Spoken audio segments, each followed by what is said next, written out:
Good morning students. आज हम ionization energy पढ़ेंगे डिटेल में। तो मैंने आपको उस दिन बताया था कि आयनाइजेशन एनर्जी, अगर मैं कोई एटम लेती हूँ, बीच में है न्यूक्लियस और around the nucleus there are many electrons. तो आयनाइजेशन एनर्जी क्या है? It is the amount of energy which is required to remove the most loosely bound electron. जो सबसे लूज इलेक्ट्रॉन है उसको रिमूव करने में कितनी एनर्जी चाहिए, that is called as the ionization energy. आपकी बुक में दिया है मेटल को हमने आयनाइजेशन एनर्जी दी and it changes into metal positive. तो metal, if I remove one electron from it, it changes into M positive, that is it changes into a cation plus an electron। और साथ में क्या दे रहे हैं हम इसको? Energy, which is called as ionization energy। and ionization energy, it is measured in the units of kilocalorie per mole, kilojoule per mole, or electron volt per atom। Now we will study the factors which will affect the ionization energy। The first factor is the size of atom। Size of atom, how does it affect the ionization energy? तो मान लो मेरे पास दो atoms हैं, one is this atom and one is this atom. इसमें भी बीच में nucleus है और इसमें भी बीच में न्यूक्लियस है। तो you know that electrons contain negative charge whereas nucleus contain positive charge. तो there is force of attraction between the positive and negative charge. ये छोटा एटम है, यहाँ पे भी पॉजिटिव चार्ज होगा और बाहर क्या है? इलेक्ट्रॉन।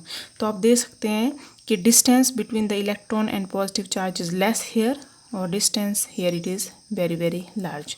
तो जितना कम डिस्टेंस होगा उतनी ज़्यादा फोर्सेस ऑफ अट्रैक्शन है, जितना ज़्यादा डिस्टेंस है उतने कम फोर्सेस ऑफ अट्रैक्शन है। तो यहाँ से हम इलेक्ट्रॉन को ईजिली रिमूव कर सकते हैं as compare to smaller atom. तो जैसे जैसे एटम का साइज़ इंक्रीज होता जाएगा, आयनाइजेशन energy will decrease। तो as the size of the atom increases, forces of attraction will decrease and ionization energy will also decrease। Next is the charge on the nucleus। अब charge on the nucleus मतलब कितना positive charge है? ज़्यादा positive charge होगा तो ज़्यादा forces of attraction, more will be the ionization energy. कम positive charge होगा तो कम फोर्सेस ऑफ अट्रैक्शन, तो हमें कम एनर्जी देनी पड़ेगी इलेक्ट्रॉन को रिमूव करने के लिए। तो as the nuclear charge increase, forces of attraction increases and ionisation energy will also increase. जैसे जैसे न्यूक्लियर चार्ज कम होता जाएगा, force of attraction between the positive charge and the electron will decrease and ionisation energy will also decrease. ठीक है। Next effect is the screening effect. Screening effect क्या चीज़ है कि मेरे पास कोई एटम है, बीच में है पॉजिटिव चार्ज और बीच में बहुत सारे शेल्स हैं जिसमें सब में क्या प्रेजेंट है? इलेक्ट्रॉन। और मान लो ये है कोई आउटर मोस्ट इलेक्ट्रॉन। अगर ये बीच वाले शेल्स नहीं होते, मान लो पॉजिटिव चार्ज है, ये इलेक्ट्रॉन है, बीच वाले शेल नहीं होते, तो क्या होता? पॉजिटिव और इलेक्ट्रॉन में there should be direct force of attraction. तो ज़्यादा फोर्स ऑफ अट्रैक्शन से होनी थी यहाँ इस दोनों के बीच में। लेकिन जैसे जैसे ज़्यादा इलेक्ट्रॉन्स बीच में आते जाते हैं, ये इलेक्ट्रॉन्स इस और इसकी फोर्स ऑफ अट्रैक्शन को क्या करते हैं? डिक्रीज।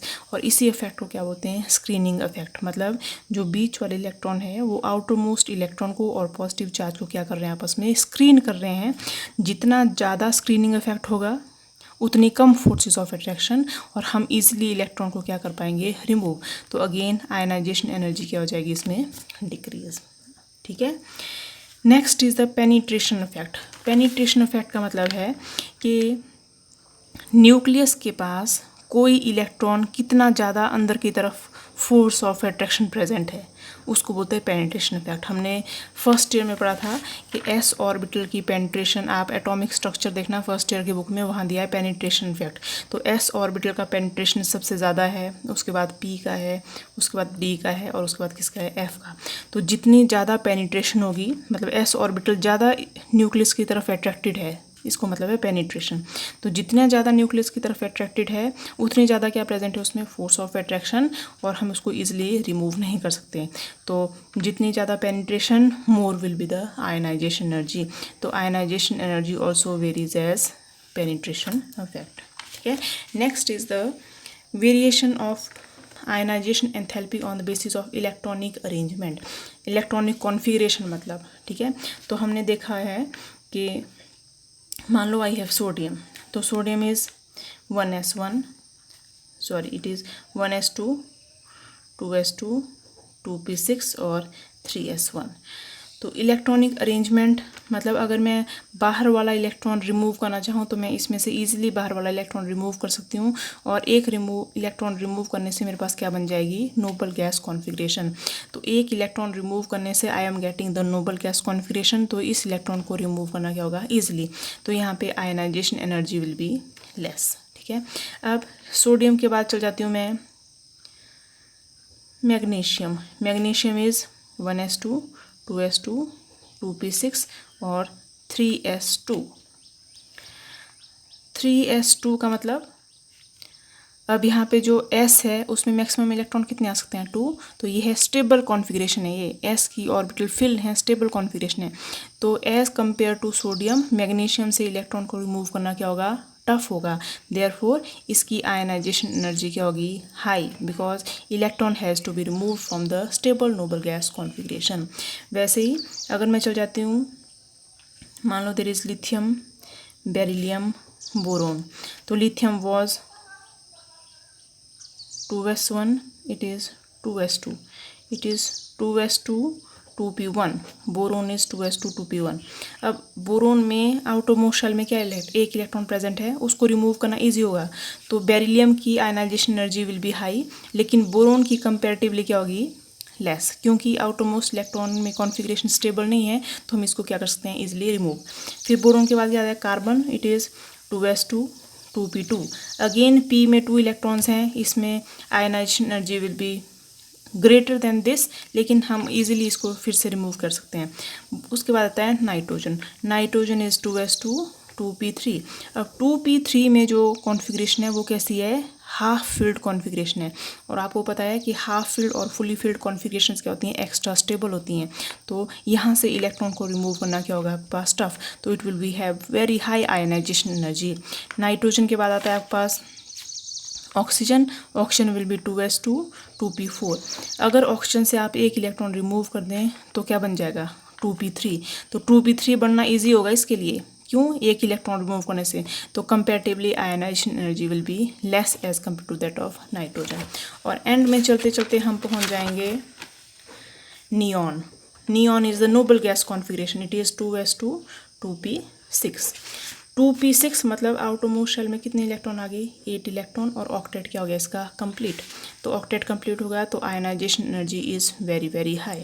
तो किसी भी ग्रुप में हाफ फील्ड कॉन्फ़िगरेशन और फुली फील्ड कॉन्फ़िगरेशन की ionisation energy will be very very high as compare to other configurations. आपकी बुक में दिया गया है,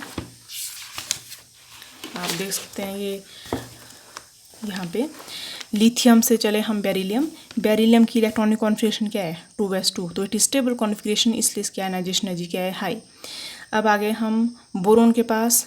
बोरोन की आयनाइजेशन एनर्जी वो क्या आ गया पास, 2p1 आ गया कॉन्फ़िगरेशन। तो आयनाइजेशन एनर्जी है लो। अगेन कार्बन को जाते जाते थोड़ी सी इंक्रीज हुई। नाइट्रोजन में कॉन्फ़िगरेशन क्या आ गई, 2s2, 2p3 आ गई नाइट्रोजन के पास, स्टेबल इलेक्ट्रॉनिक कॉन्फ़िगरेशन। तो नाइट्रोजन की very high ionisation energy. Oxygen की फिर से क्या होगी, कम, क्योंकि इसकी इतनी स्टेबल नहीं है। फ्लोरीन की उसकी थोड़ी ज़्यादा। और नियॉन जो नोबल गैस है, इट इज़ 2s2, 2p6। तो it has highest ionisation energy. ठीक है, बाकी हम नेक्स्ट वीडियो में करेंगे कंटिन्यू।